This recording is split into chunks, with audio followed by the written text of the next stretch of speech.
8 फरवरी 2024 को पाकिस्तान में आम इंतखाबात हुए, लेकिन इससे पहले सबसे ज़्यादा पाकिस्तान का अदालती निज़ाम एक्सपोज हुआ है।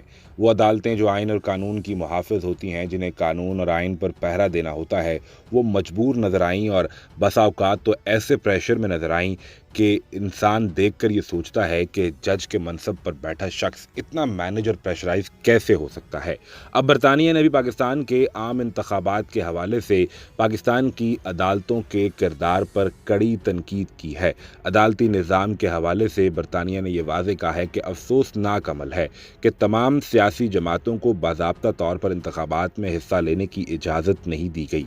ये जमातें और ख़ास तौर पर एक जमात बार बार अदालतों के दरवाजे खटखटाती रहीं, यहाँ तक कि सबसे बड़ी अदालत के सबसे बड़े जज के अदालत में जाकर भी इन्होंने अपनी अर्जी पेश की, लेकिन सुना नहीं गया। इस हवाले से कहा गया है कि कुछ सियासी रहनुमाओं को इंतखाबात में शिरकत से रोकने और काबिल शिनाख्त पार्टी निशान छीनने के लिए बज़ाहिर कानूनी तरीक़ेकार इस्तेमाल किया गया। बरतानवी वज़ीर ख़ारजा डेविड कैमरॉन ने कहा कि बरतानिया पाकिस्तानी हुकाम पर यह ज़ोर देता है कि वो बुनियादी इंसानी हकूक़ बशमूल मालूमात तक आज़ादाना रसाई और कानून की हुक्मरानी को बरकरार रखें। इसी सूरत में पाकिस्तान के इलेक्शन को तस्लीम किया जाएगा।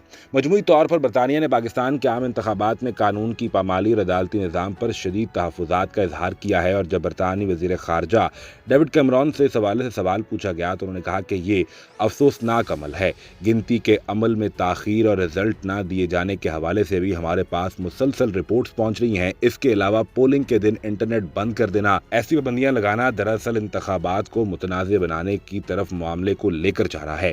अगर इंतखाबात मुतनाज़ भी हो जाएं तो फिर अदालतों का दरवाज़ा खटखटाना पड़ेगा, और ये वही अदालतें हैं जो इससे पहले पाकिस्तान तहरीक इंसाफ से बल्ले का निशान छीनने से लेकर उम्मीदवारों के नॉमिनेशन पेपर्स रिजेक्ट होने और तहरीक इंसाफ के खिलाफ फैसले देने का एक मुकम्मल ट्रैक रिकॉर्ड मौजूद है।